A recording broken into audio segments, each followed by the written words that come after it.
నమస్కారం. నా పేరు దీప్తి. మీరు చూస్తున్నారు అమ్మ చిట్కాలు దీప్తిశ్రీ. పిల్లల్ని ఆరోగ్యంగా ఉంచే, ఎముకల్ని గట్టిపడేలాగా చేసే ఆహారం ఇది. పిల్లలకి దొందొళ్ళు రాకుండా, గట్టి ఒళ్ళు వచ్చేలాగా చేసే బలమైన ఆహారం. హై ప్రోటీన్ ఉన్న ఆహారం ఇది. పిల్లలకి తప్పనిసరిగా ఈ ఆహారాన్ని పెట్టుకోండి. పొద్దున్నే బ్రేక్‌ఫాస్ట్ టైంలో లేదా మధ్యాహ్నం భోజనం టైంలో అయినా పెట్టుకోవచ్చు. నేను సంవత్సరం పైబడిన పిల్లలకి పెట్టే విధానాన్ని చూపించాను. 9 నెలల చిన్నారుల దగ్గర నుండి అయినా ఇది రెసిపీని పెట్టుకోవచ్చు. నా నుండి మీకు పిల్లలకి పెట్టుకునే మంచి మంచి రెసిపీస్ వీడియోస్ కావాలి అంటే ఈ వీడియోని లైక్ చేయండి. ఎక్కువ లైక్స్ వస్తే నేను పిల్లలకి పెట్టుకునే మంచి మంచి వీడియోస్‌ని పోస్ట్ చేస్తాను. మొదటిసారి ఛానల్‌ని చూస్తున్నా ఇంకా సబ్స్క్రైబ్ చేసుకోకపోయినా దయచేసి ఛానల్‌ని సబ్స్క్రైబ్ చేసుకొని పక్కనే ఉన్న గంట సింబల్‌ని నొక్కి ఆల్ అనే ఆప్షన్‌ని సెలెక్ట్ చేసుకోగలరు అని మనవి. మీ ఫ్రెండ్స్ అండ్ ఫ్యామిలీ మెంబర్స్‌లో ఎవరికి అయినా మన ఛానల్ ఉపయోగకరంగా ఉంటుంది అనిపిస్తే వాళ్ళకి ఈ వీడియోని దయచేసి షేర్ చేయగలరు.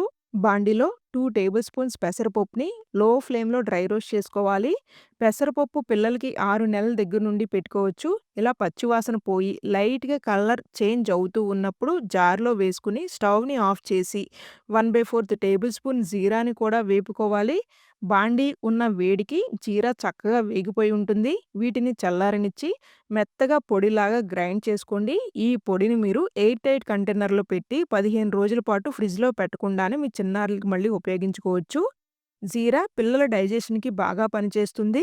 గిన్నెలో 300 ఎంఎల్ వరకు నీళ్లను పోసుకొని, గ్రైండ్ చేసుకున్న పొడిని వేసి మొత్తం కలిసేలాగా కలుపుకొని 30% వరకు కుక్ చేసుకోవాలి. ఇలా సగ్గుబియ్యం జావలాగా కుక్ అయినప్పుడు 1 టేబుల్ స్పూన్ రాగి పిండిని ఉండలేమీ కట్టకుండా నీళ్లల్లో కలుపుకున్నది వేసి కుక్ చేసుకోవాలి. డైరెక్ట్‌గా రాగి పిండిని వేస్తే ఉండలు కట్టేస్తుంది.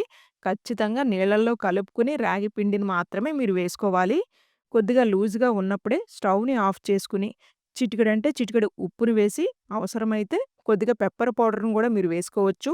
చల్లారినాక నేతిని కూడా జోడించి మీ చిన్నారులకైతే పెట్టండి. ఈ వీడియో మీ అందరికి ఉపయోగపడుతుంది అని అయితే ఆశిస్తున్నాను. వీడియో నచ్చినట్లయితే please do like, share and subscribe.